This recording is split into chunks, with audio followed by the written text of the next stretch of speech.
Hello everyone, welcome to the Balaji junction. और हमने जो है वो नीट के वीडियोस भी डाले हैं और डाल रहे हैं। कुछ वीडियोस जो है वो टीचिंग एग्जामिनेशंस के डाले हैं। And now we are starting videos for class 9th and 10th साइंस। तो क्लास 9th और 10th के साइंस के वीडियोस भी डाल लेंगे हम। और इसमें जो सबसे पहला वीडियो है दैट इज फॉर केमिस्ट्री। तो आज हम लोग स्टार्ट करेंगे क्लास 10th की केमिस्ट्री और उसका फर्स्ट चैप्टर जो है chemical reactions and chemical equation. तो चलिए शुरू करते हैं। तो हम लोगों ने देख लिया था कि मैटर यानी पदार्थ कैसे बनते हैं, एटम से मॉलिक्यूल से कैसे बनते हैं।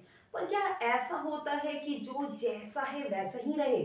फॉर एग्जाम्पल अगर आप दूध रूम टेम्परेचर पे छोड़ दीजिए तो क्या वो हमेशा ठीक रहेगा? या आपने लोहा देखा है जो कि थोड़े मॉइस्चर के कांटेक्ट में आके वो कैसे अपना कलर जो है वो ब्राउन ब्लैक कर लेता है, जिसको हम लोग जंग भी कहते हैं कि जंग लग गया है लोहे में। या सिल्वर की ज्वेलरीज आप लोगों ने देखी होगी, वो काली पड़ जाती है। या आपको आपने कभी ध्यान दिया है कि जब हम रेस्पिरेशन करते हैं यानी श्वसन जो करते हैं उसमें क्या होता है?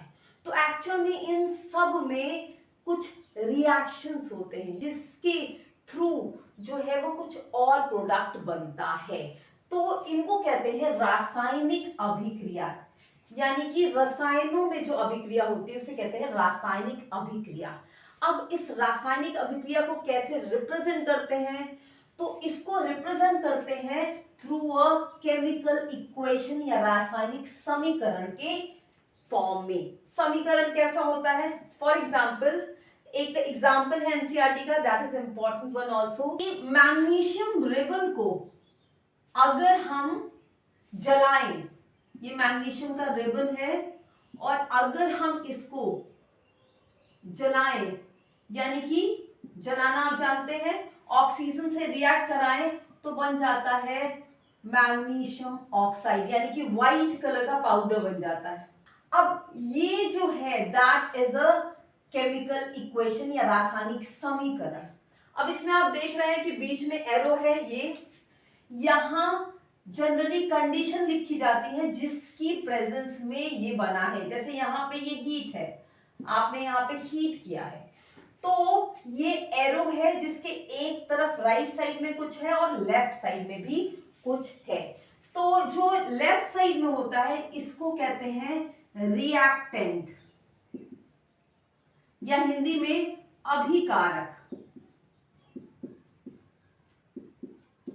और जो बनता है उसको राइट साइड में लिखते हैं और उसको कहते हैं प्रोडक्ट या हिंदी में उत्पाद। सो केमिकल रिएक्शन में रिएक्टेंट रिएक्ट करके प्रोडक्ट का फॉर्मेशन करते हैं। इस केस में प्रोडक्ट मैग्नीशियम ऑक्साइड है और रिएक्टेंट मैंगनीज और ऑक्सीजन है।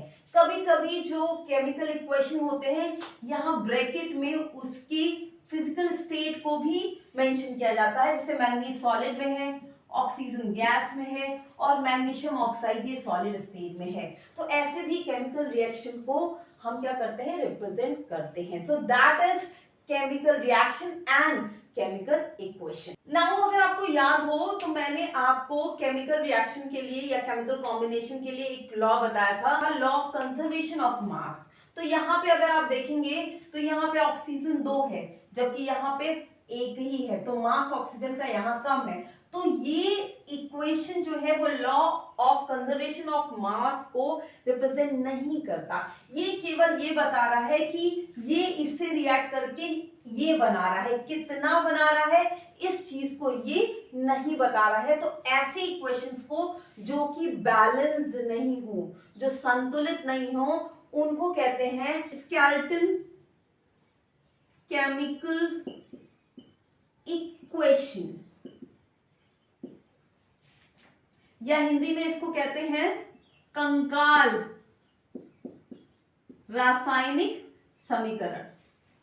तो अनबैलेंस ये क्या होता है, ये अनबैलेंस्ड है, तो इसको बैलेंस करना जरूरी है। तो ऑक्सीजन यहाँ 2 है तो यहाँ पे हम 2 MgO कर दे और यहाँ पे 2 कर दे, तो अब ये रिएक्शन क्या हो गया, बैलेंस्ड हो गया। तो अब ये इक्वेशन क्या कहलाएगी? बैलेंस्ड इक्वेशन कहलाएगी या संतुलित इक्वेशन कहलाएगी। ये जो केमिकल रिएक्शंस होते हैं वो कई टाइप के होते हैं डिपेंडिंग अपॉन कि उसमें कैसा रिएक्शन होता है। तो यहाँ 5 टाइप्स को हमने डिस्क्राइब किया है। सो पहला है कंबस्शन रिएक्शन या दहन प्रक्रिया। इसमें क्या होता है कि जो रिएक्टेंट होते हैं यानी अभिकारक, वो 2 या 2 से अधिक अभिकारक या रिएक्टेंट मिलके एक प्रोडक्ट बनाते हैं, यानी कि रिएक्टेंट मिलके प्रोडक्ट बनाते हैं। देखिए कैल्शियम ऑक्साइड है प्लस वाटर है, तो यहाँ पे कैल्शियम ऑक्साइड और वाटर मिलके कैल्शियम हाइड्रोक्साइड या लाइम वाटर बना रहा है। तो ये प्रोसेस क्या है? कंबशन है, क्योंकि इसमें 2 रिएक्टेंट मिलके एक प्रोडक्ट बनाते हैं। दूसरा है डिकम्पोजिशन, जो कंबशन का अपोजिट होता है। डिकम्पोजिशन या विघटन में जो रिएक्टेंट है वो टूट कर 2 या 2 से अधिक प्रोडक्ट को बनाता है। तो ये जो इक्वेशन है इसमें रिएक्टेंट है फेरस सल्फेट FeSO4। ये फेरस सल्फेट टूटता है तो यहाँ पे ऑक्साइड बनता है आयरन का, और सल्फर के भी 2 ऑक्साइड बनते हैं, यानी एक रिएक्टेंट से 3 प्रोडक्ट यहाँ बन रहा है। दैट्स वाई इस रिएक्शन को कहते हैं डिकम्पोजिशन या विघटन। विघटन मतलब ये होता है टूटना। तीसरा टाइप है डिस्प्लेसमेंट। डिस्प्लेसमेंट का मतलब होता है कि किसी की जगह ले लेना। तो यहाँ पे जो इक्वेशन है वहां उससे आपको आसानी से समझ आएगा। ये आयरन है जो सॉलिड स्टेट में रहता है, ये कॉपर सल्फेट जो कि एक्वस स्टेट में है, इससे जब रिएक्ट करता है तो क्या होता है कि सल्फेट यहाँ कॉपर के साथ है और आयरन कॉपर से ज्यादा रिएक्टिव है। याद रखिएगा कि डिस्प्लेसमेंट रिएक्शन में जो डिस्प्लेस होता है वो कम रिएक्टिव होता है और जो डिस्प्लेस करता है वो ज्यादा रिएक्टिव होता है। तो यहाँ जो आयरन है वो कॉपर से ज्यादा रिएक्टिव है, इसलिए वो कॉपर को यहां से हटा देगा और अपने यानी कि आयरन सल्फेट से रिएक्ट कर लेगा, तो फेरस सल्फेट बन जाता है और कॉपर डिस्प्लेस हो जाता है। That's why this reaction is called as displacement या विस्थापन। जो चौथा है जिसको कहते हैं डबल डिस्प्लेसमेंट, ये डिस्प्लेसमेंट या विस्थापन रिएक्शन ही है। बस इसमें क्या होता है कि इसमें जैसे सोडियम सल्फेट है और बेरियम क्लोराइड है, तो यहाँ पे सोडियम बेरियम को डिस्प्लेस करेगा और बेरियम जो है वो सोडियम की जगह ले लेगा। दैट मीन्स दोनों के जो पार्टनर्स हैं वो बदल जाएंगे। तो यहाँ देखिए सल्फेट के साथ सोडियम था या वो सल्फेट के साथ बेरियम आ गया, यानी बेरियम ने सोडियम को डिस्प्लेस कर दिया, और यहाँ पे क्लोरीन के साथ Cl के साथ बेरियम था तो Cl के साथ सोडियम आ गया, यानी यहाँ पे बेरियम को सोडियम ने डिस्प्लेस कर दिया। तो that's why it is called as double displacement या दोहरी विस्थापन अभिक्रिया। जो नेक्स्ट है दैट इज ऑक्सीडेशन रिडक्शन। बहुत कॉमन टाइप का है और इसको ऑक्सीकरण अपचयन अभिक्रिया भी कहते हैं और बहुत बहुत इंपॉर्टेंट है। इसमें क्या होता है, ऑक्सीजन का जुड़ना किसी भी सब्सटेंस में या किसी भी एटम मॉलिक्यूल में, उसका जुड़ना ऑक्सीडेशन कहलाता है, और ऑक्सीजन का निकलना ये जो है रिडक्शन कहलाता है या अपचयन कहलाता है।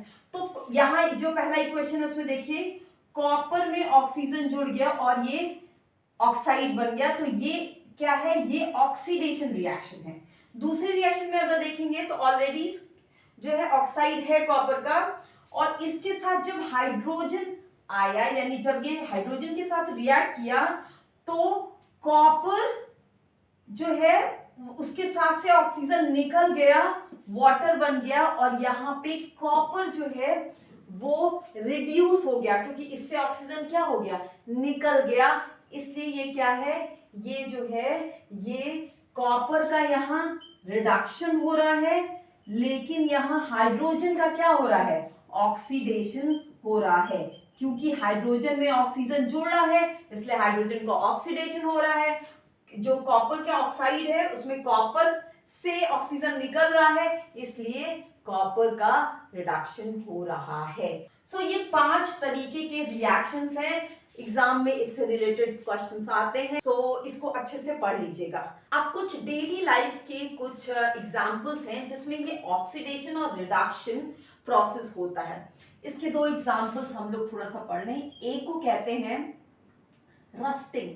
रस्टिंग आप लोगों ने सुना होगा, रस्टिंग, या फिर इसको हम लोग कहते हैं जंग।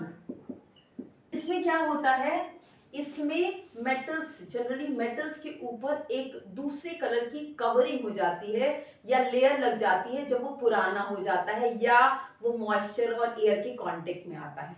इसमें मैं 3 एग्जांपल्स आपको बताऊंगी। एक आयरन, आप सब जानते हैं आयरन में रस्टिंग होती है, तो क्या होता है, ब्राउन कलर का, ऑलमोस्ट ब्लैक ब्राउन कलर की ऊपर कवरिंग रह जाती है, रेड ब्राउन कह सकते हैं आप, रेड ब्राउन कलर की कवरिंग लग जाती है। इसके अलावा सिल्वर भी आप लोग ने देखा है, सिल्वर को एजी से रिप्रेजेंट करते हैं, सिल्वर या चांदी जिसको कहते हैं। तो लोहे में जंग लगता है तो लाल और ब्राउन कलर का उसके ऊपर कवरिंग हो जाती है। सिल्वर में जब लगता है तो ब्लैक हो जाता है, चांदी ब्लैक हो जाता है। और तीसरा होता है कॉपर। कॉपर ब्लू कलर का होता है, कॉपर का कलर ब्लू होता है, तो इसके ऊपर ग्रीन कलर की लेयरिंग लग जाती है। तो ये तीनों एग्जाम्पल किसके हैं, रस्टिंग के हैं। और ये क्यों हो जाते हैं, क्योंकि इनमें रिएक्शन होता है, किसी में ऑक्सीजन से, जैसे आयरन में, सिल्वर में भी ऑक्सीजन से होता है, या मॉइस्चर से भी होता है आयरन में या कॉपर में। तो ये जो है वो रस्टिंग के एग्जाम्पल हैं, जो कि जिसमें कि ऑक्सीडेशन प्रोसेस हो जाता है बिकॉज ऑफ इन्वायरमेंट। दूसरा एग्जाम्पल है रेंसिडिटी, या इसको हिंदी में कहते हैं विकृत गंधिता। विकृत मतलब खराब, गंधिता मतलब स्मेल। तो रेंसिडिटी में क्या होता है, फैट या ऑयल, ये क्या हो जाते हैं, ये ऑक्सीडाइज हो जाते हैं, और जिसकी वजह से इसमें फाउल स्मेल आने लगती है। और ये जो है ना तो इनका टेस्ट भी बिगड़ जाता है और इसमें स्मेल भी खराब आने लगती है। तो ये भी किस वजह से होता है, ऑक्सीडेशन रिडक्शन प्रोसेस की वजह से होता है। अब इसीलिए जो आपका फूड मटेरियल होता है उसको बहुत अच्छे से एयर टाइट कंटेनर में रखना चाहिए अगर आपको लॉन्ग टर्म रखना है, ताकि वो ऑक्सीडाइज ना हो पाए। और इसीलिए जो चिप्स होते हैं उसकी जो पैकेजिंग की जाती है उसमें नाइट्रोजन गैस यूज किया जाता है। नाइट्रोजन गैस यूज करने के दो फायदे हैं, अगर वहां ऑक्सीजन रहता है पैक करते वक्त तो वो ऑक्सीडाइज हो जाता, और नाइट्रोजन गैस क्या है, लेस रिएक्टिव है। तो एक तो ये फूड मटेरियल से एक्ट नहीं करेगा, यानी कोई रिएक्शन नहीं करेगा। दूसरा, इसकी वजह से ऑक्सीजन नहीं आ पाएगा, तो वो जनरल जो ऑक्सीडेशन प्रोसेस है उसको इनहिबिट कर देगा या उसको रोक देगा, जिससे उसमें ये विकृत गंधिता या रेंसिडिटी वाली प्रॉब्लम नहीं आएगी। तो ये था chemical reaction and chemical equation. और प्लीज आप लोग मेरे चैनल को सब्सक्राइब कर दीजिए, और आप लोग जो है वो लाइक बटन नहीं दबाते हैं तो लाइक बटन प्लीज दबाया करिए। Thank you so much.